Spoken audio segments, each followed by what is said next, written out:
So good to see everybody here. It's really such a different experience. So we are in the middle of the 8-session mind training. Well, we're not in the middle. We're coming to the end of the 8-session mind training. But this whole year and a half almost, everything revolves around the Tonglen practice. So the Tonglen practice is generating experience and deepening the capacity to really see how we can not be focused on our own suffering. Rather, we take on ourselves the suffering of others and offer the peace of mind that we are feeling and that we have. So we get less focused on ourselves and what we need and more focused on the suffering of others. So it's an ongoing development and a lifelong practice. And this particular commentary, the 8 sessions, took us wildly into imagining, as last week we allowed our body to become the elements and saw ourselves sustaining all of life, those people becoming Buddhas and Bodhisattvas before we did, that great aspiration of the Bodhisattva. So this last session is for the moment of death. How to apply this Tonglen practice at the moment of death. And essentially, all this time we've been talking about our habits. We see how over and over again, our habit is to think of ourselves first, and how this habit has caused us suffering over and over and over again, and really hasn't helped even the people we love and cherish. So when we're thinking about death, the Mahayana teachings really look at how we're reborn over and over again due to this habit of thinking of ourselves first. And, all our lives creating the karma of, grasping towards what we need and getting into struggles with other people. And so at the time of death, there is a particular dissolution of the consciousness. And in that dissolution of the body, it's beautiful that this follows last week. Here, the body naturally returns to the elements as it dies.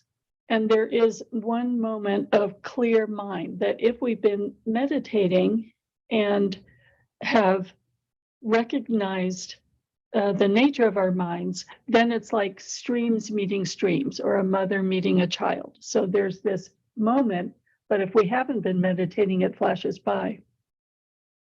Then we are propelled into the in-between bardo of becoming, in between leaving this life and our next birth. And then our habits again take over.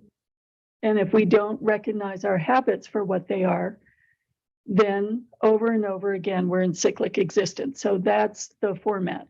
So how do we use Tonglen practice as we enter into our dying process and during the dying process so that we release ourselves from cyclic existence and can truly benefit people in a more deep way? So it begins with preparing to do Tonglen practice. And so in the preparation, we look at the 6 perfections, and the Mahayana path goes back over and over again to the 6 perfections, the first of which is giving. So it's okay. You can see that death is imminent. Look at your possessions, divide them into 3 sections, and give one part to the teachers and the 3 jewels, use one part for establishing merit. It might be sponsoring ceremonies, et cetera, and use the 3rd to make appropriate gifts. So essentially give everything away. And then the perfection of ethics, renew your refuge vow, renew your bodhisattva vow, which you can do just with a photograph so that your vows are renewed. and really make the aspiration, all right, I can see that death is approaching. I have these moments of life. Really bless me that I'll be able to use these moments with mindfulness and clarity. Then the perfection of patience. Who have I harmed in this life? Is there any forgiveness I need to do? And the teacher gives even if you can send a gift to somebody you've harmed, then maybe you haven't received forgiveness from them, but at least you've made a gift to them, and so you're not struggling with them anymore. Essentially, you've opened your heart to them instead of holding on to the inner dynamic, so that you can die without regrets in that way. Then joyful effort. Do all of these things joyfully give away everything. I remember one of my friends, Louise Diamond, just really enjoying the last 6 months of her life. She had like gift bags for all of the friends in her area. She threw a huge dinner. She just really joyfully prepared for her death, giving away everything.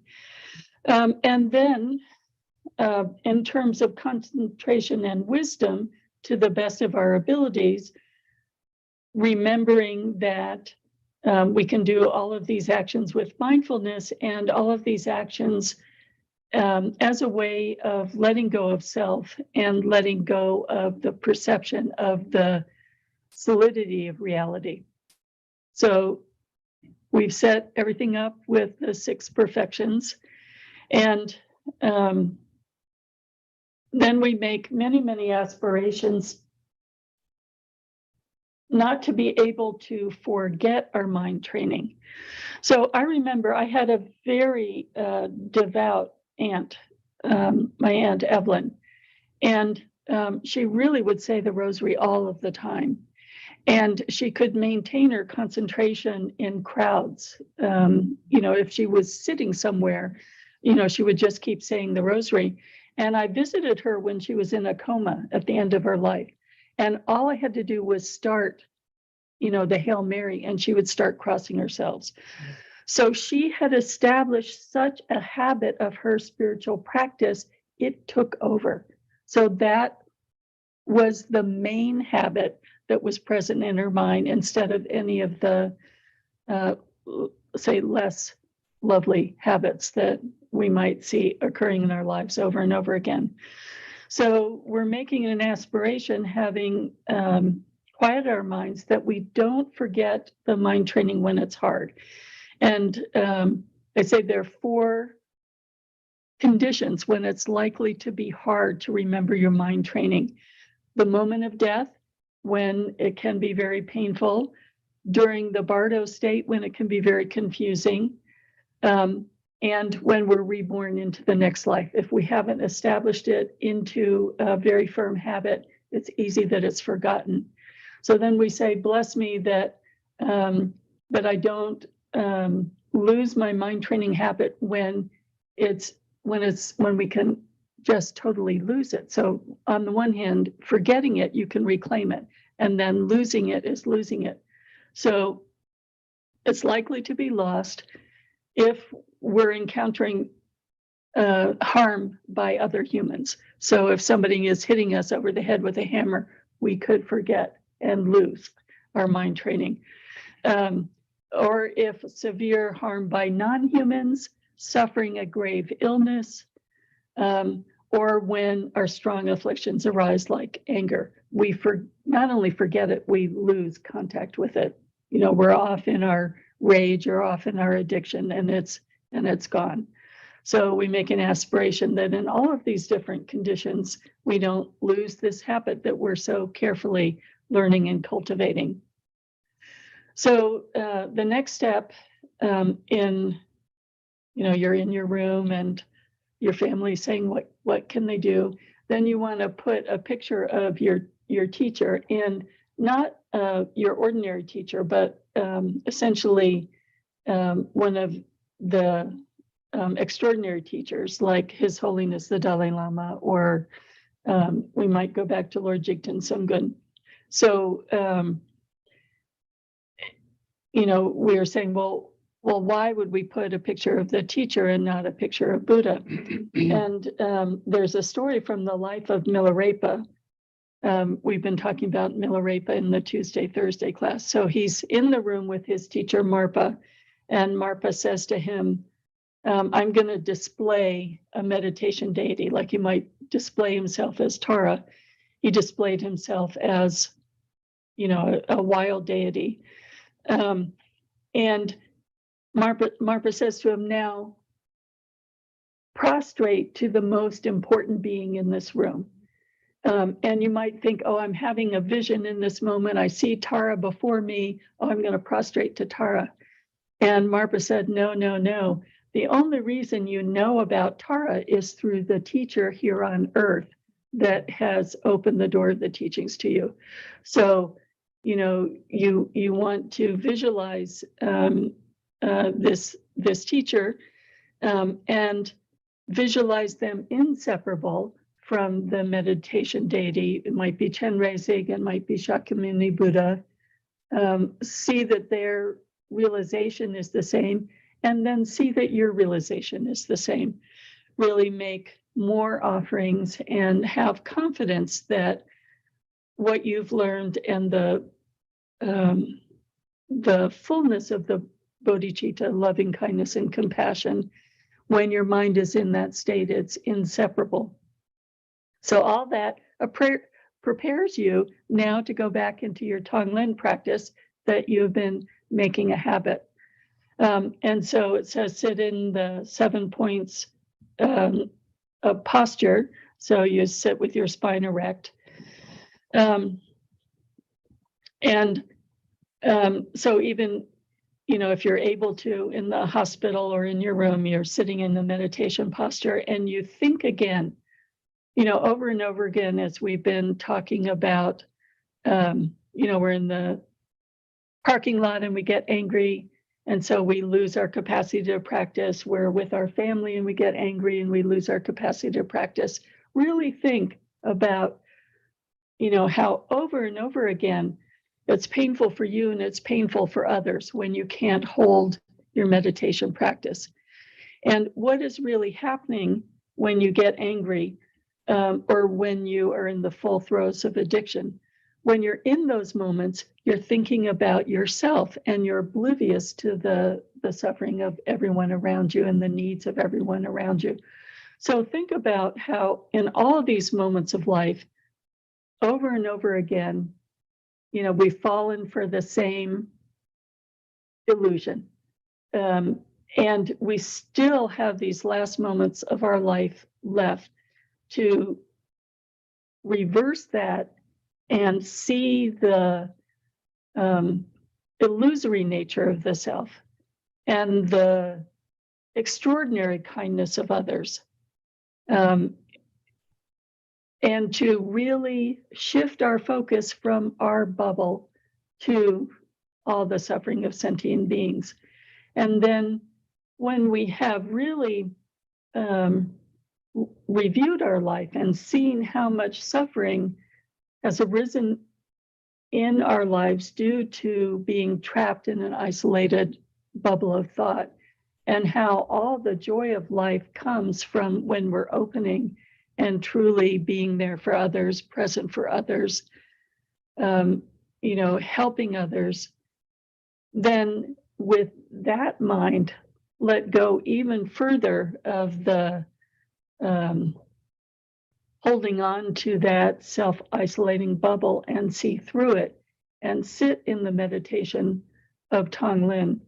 And it's an incredible time to do Tonglen because there might be great physical discomfort and it may be that fear is arising. So in those moments when we're close to death, we can breathe in all the suffering that's going on in the world, all the suffering of people who, just like us at this moment, are dying.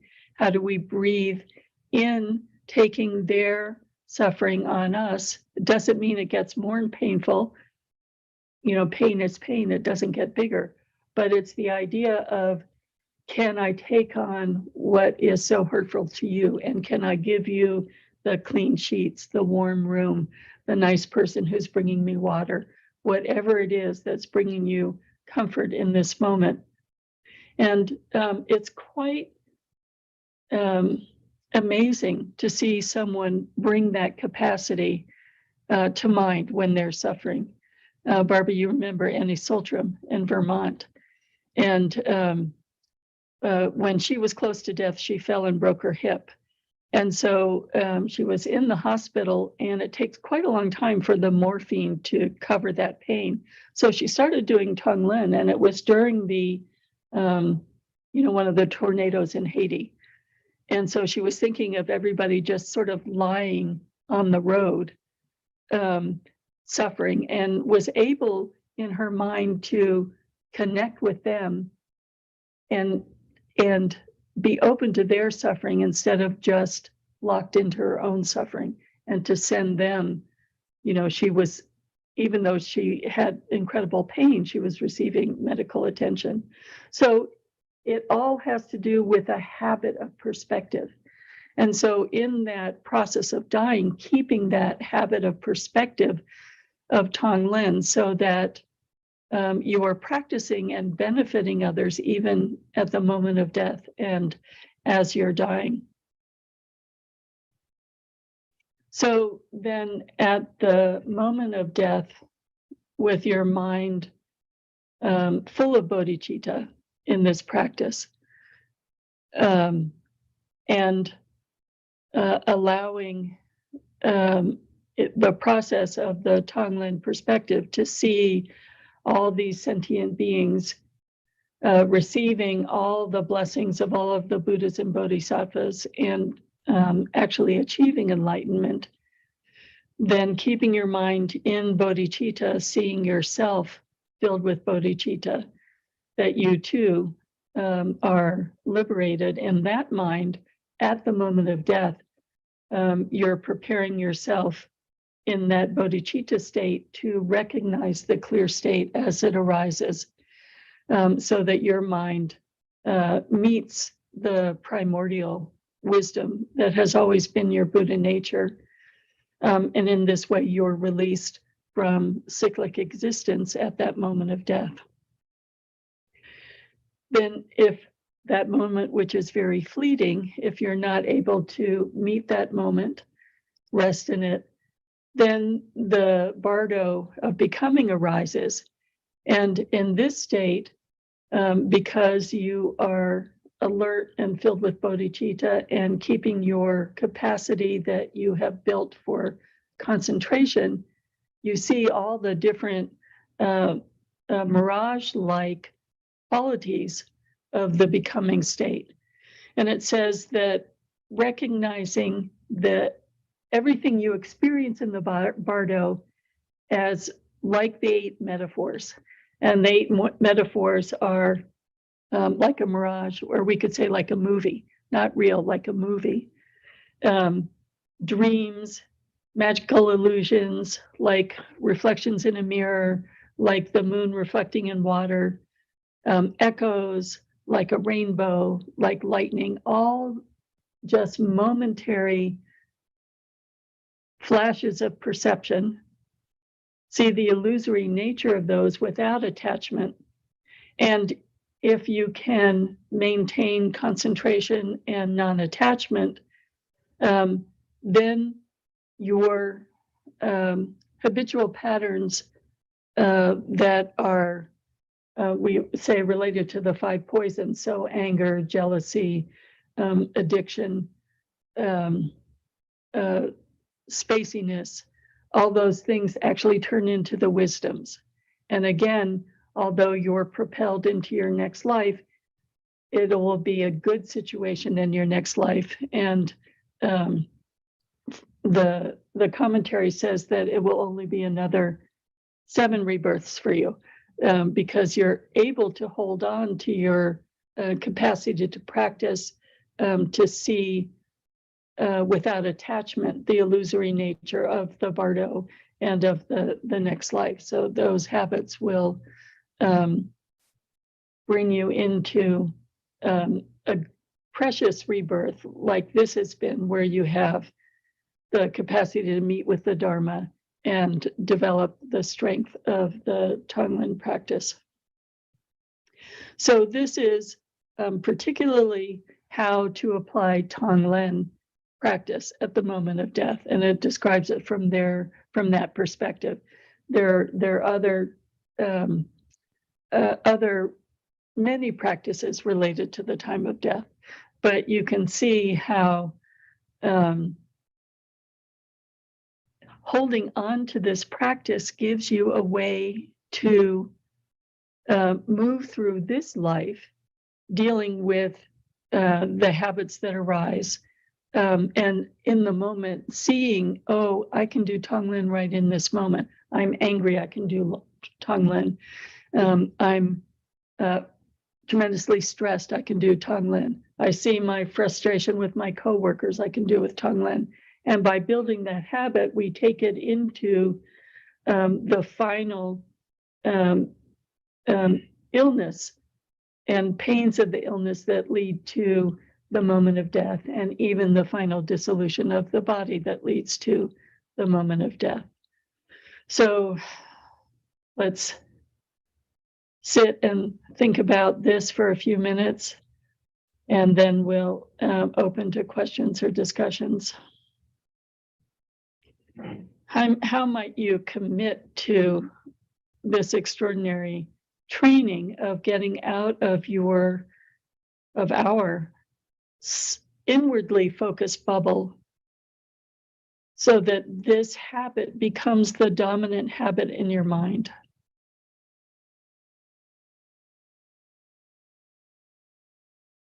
What level of perseverance can you apply? Continuous remembering can you apply? So that even the confusion that arises as your consciousness starts to dissolve, this mind training takes over.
So as we are considering this particular teaching, we can see that, it's not just for the time of death, it's for every day. Every day we can set up our lives with the perspective of the six perfections. Every day we can think about making offerings, giving in appropriate ways to family, giving in appropriate ways that create merit. We're thinking of our dear friend Joan, who died not too long ago, and her family has made a donation to the monastery to have prayers said and to feed the nuns on that day. So that's making a donation in a way that creates merit.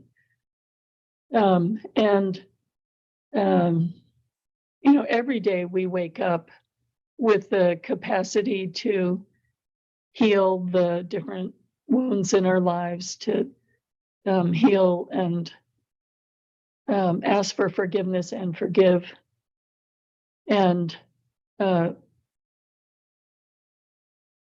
have that spaciousness that moving beyond regrets gives us, the capacity to be in equanimity, because we're not going over and over again the wrongs we've done or others have done to us. And then using all of our experiences as moments where we can activate this incredible mind training of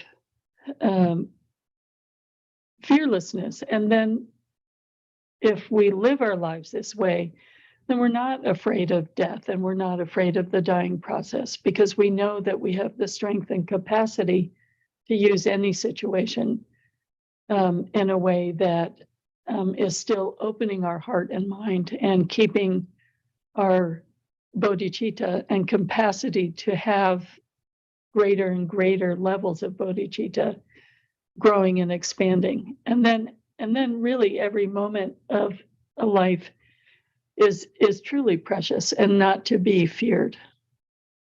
Even if we're in, a dire situation. I'm thinking of Louise, who was quite an extraordinary teacher for me in many ways. She was a really great spiritual teacher, but her death physically was really very, very difficult. But she was able not to be afraid of it, but to use it as a way of opening further and further and further. So we don't know what we're going to encounter even this afternoon, much less tomorrow. But the more we're committing to having this response, a response of opening instead of a response of shutting down, and using whatever we encounter to opening our hearts and minds to the suffering in the world, rather than, oh, woe is me. Then we're growing in bodhicitta. And that will, whatever we encounter, we don't know what we'll really encounter when we die. But as Pema Chodron says, well, at least I want to have an open mind, to be curious and maintain bodhicitta. And then whatever we encounter is still our hearts getting bigger and bigger and bigger. So thoughts or reflections this morning. And so if folks online can do the reaction where we see your hand up, or folks in the room can just speak up, thoughts or reflections this morning.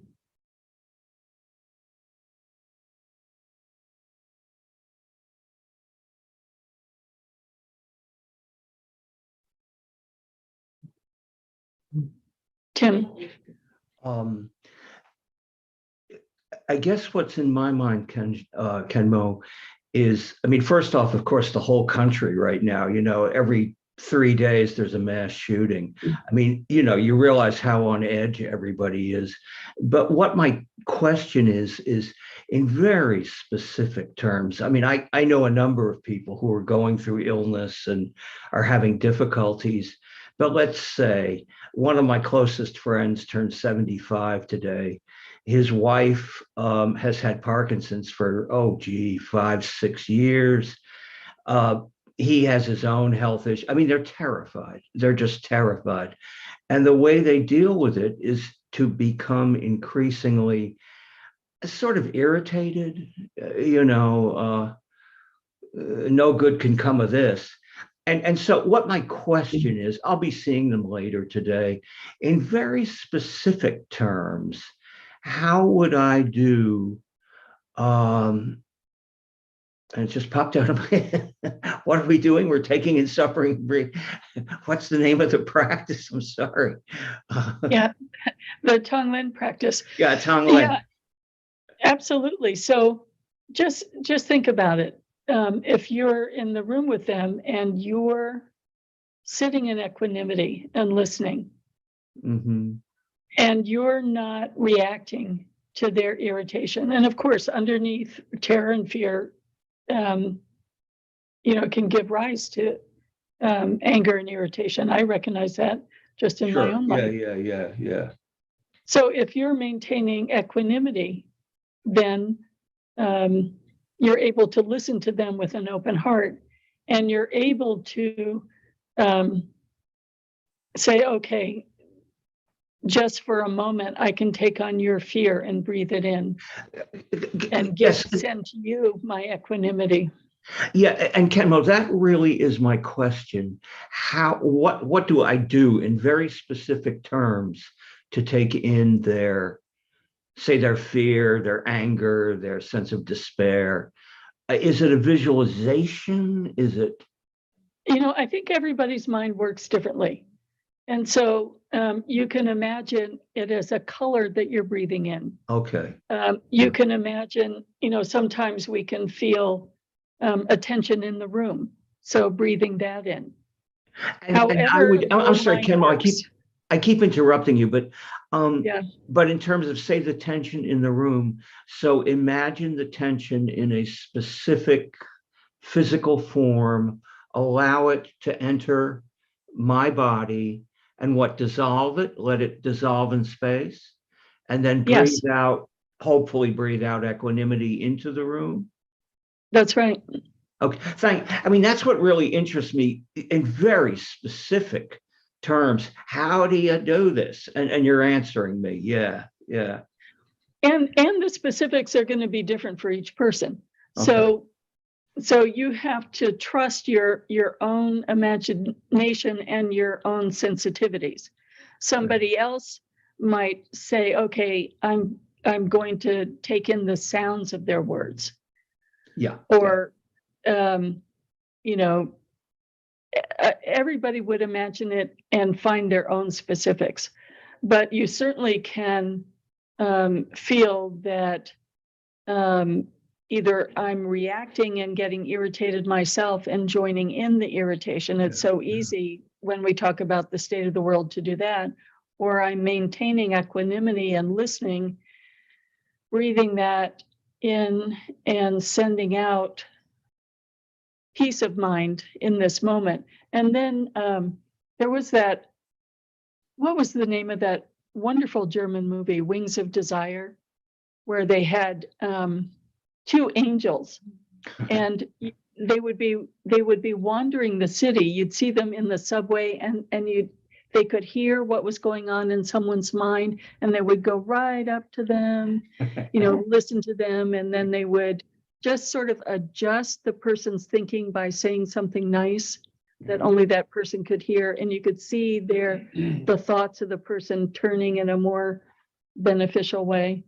So that was a beautiful example of being present for someone and listening and seeing how can you help the person remember a more productive way of thinking, a way out of the trap that they're in terms of their thinking. Thank you. To wrap this question up, what I'm hearing you say is that intention is the primary thing, and then to just trust. There's no single right way to do this. Trust that you want to take in and dissolve some of their pain, and that you want to radiate out something that's healing, and the rest of it will take care of itself. Is that accurate? Yes. Yeah, I think that's a good description, because if we got specific, there's a million different ways to think. And so each person has to trust their own way of interpreting the instructions. And then the little bit of fear is, am I going to then be trapped in somebody's anger? And we forget that really the whole meditation starts with remembering bodhicitta, remembering your spaciousness, so that when we're breathing it in, it's not something that's hurting us. We're breathing it in as though we're the sky. This is very helpful. Thank you. I mean, my great issue is I want to do it right. How do you do this right? How do you do this right? And you're saying just, be open to the difficulties they're having, and then breathe out. And that's good enough. You don't need to, you forgot to visualize this. It's not like that. This is great. Thanks a lot. Yeah. Well, and thank you for visiting your friends and wanting to be with them in a way that is as sangha. So as a spiritual friend, not just a let's get into grumpiness kind of friend. Thank you. We all know. We all could do. Other thoughts or reflections? Yeah, Barbara.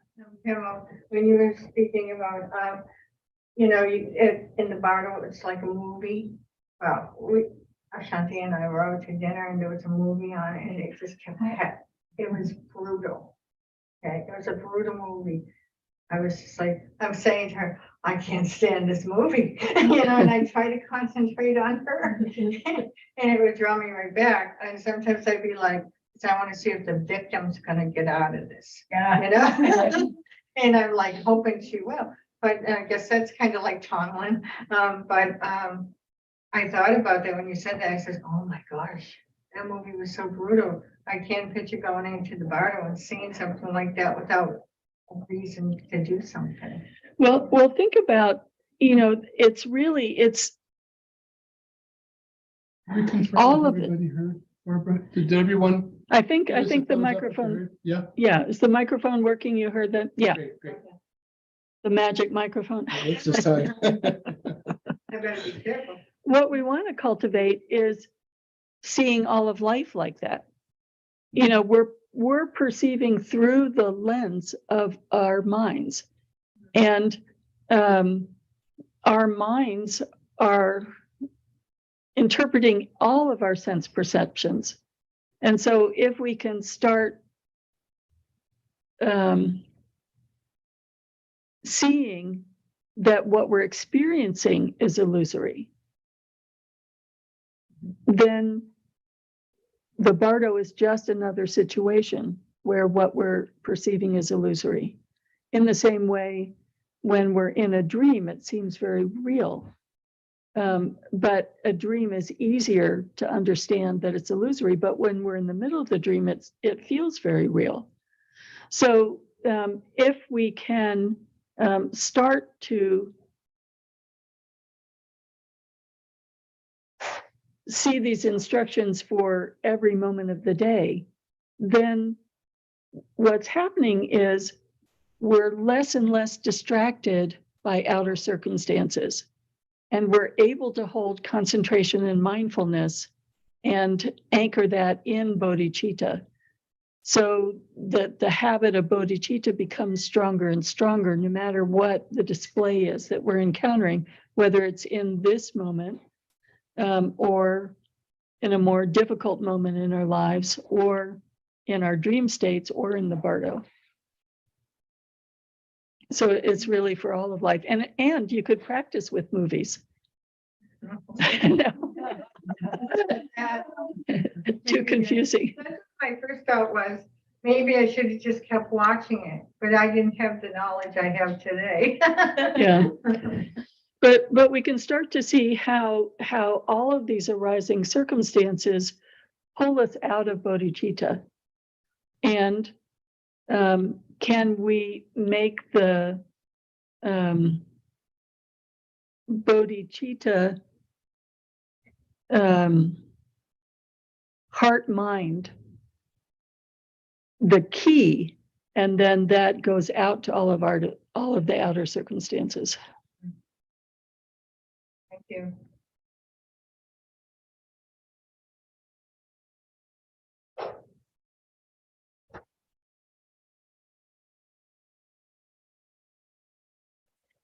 I was, I was visiting my friend who's at a retirement home, and in more and more states, there's a lot of conversation about death with dignity, or using medication to hasten death. And my experience with hospice and my experience with people as they move towards death, there is so much healing in those moments that we need to be really, really careful. Annie Soltram, that I was telling you about, who had the hip pain, her biggest pain in life was she was estranged from her son. And she was more pained by that than the physical circumstances. And the very last hour, we were able to reach the son on the phone, and they were able to talk to each other and forgive each other. So there's so much growth if we can approach death with a kind of fearlessness and with the sense that we are still growing in our heart mind in each and every second that we have of life.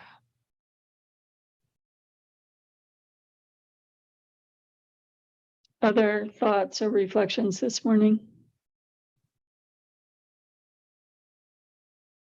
Annie? I was just thinking about Timothy's situation and how, in those situations when you're with someone who's extremely ill or upset and you want to help them, it's so hard to know what to do, or, know if there's anything you can do. And we had talked before about asking what people need. Sometimes they don't know themselves, but also that can be a doorway for them to at least express what they need and hear it themselves, which might help somewhat. And then also, sometimes there aren't things you can do except what you're doing, which is sitting and being with them in a really caring way. Thanks, Annie. I know there's been a whole series, I think it's in NPR, with people talking about what a difference it made when someone approached them and asked them what they need, and how helpful it was because it gave them agency when they were helpless. Other thoughts or reflections? What about making this a habit? So when you're afraid, when you're surprised, when you're at the moment of death, that it's your main thought.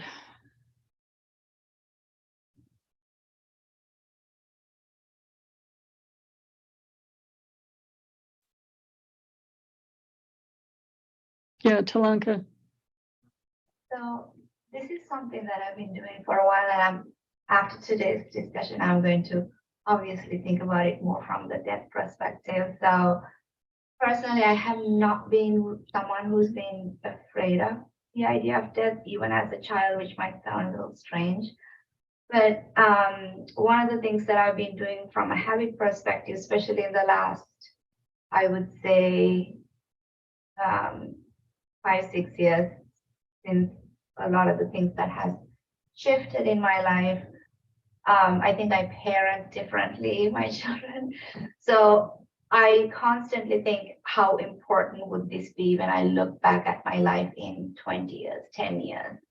Whether it's telling something to a child that, no, don't do that, or me choosing to do something instead of maybe spending more time with them. So I think going forward, I will sort of add that extra step to it and one sort of try to form that habit. How does this affect in my habitual training, if you will, in preparing for that sort of thought process in this life, next life, or at the meeting of the ending of this life and next life.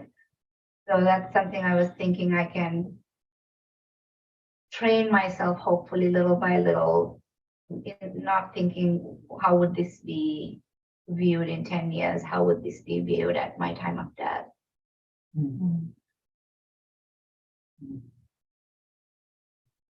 Thank you. Where's Eileen? What is your thought, Eileen? Hi there. I was just thinking, in my case, this is so not a habit now. So it's certainly not going to be a habit at the moment of death. And for me, it's so easy to quit. If I get caught up in negative emotions, which are quite often, it goes right out the window. Tong Len. Sometimes I remember, but more often than not, the habit takes over. And that's concerning to me. I feel like, I think Shanti Deva talked about these people that somehow get exposed to the Dharma and truth and then give up. I feel like I'm kind of like that, that I have a tendency to just say, screw this. And it's just sort of happens because that's a habit. I wish I could say I'm just going along the path smoothly, developing this habit more and more. And I'm not, is I guess what I'm saying. So I don't know what I'd be like at death. I certainly don't think if I'm in the throes of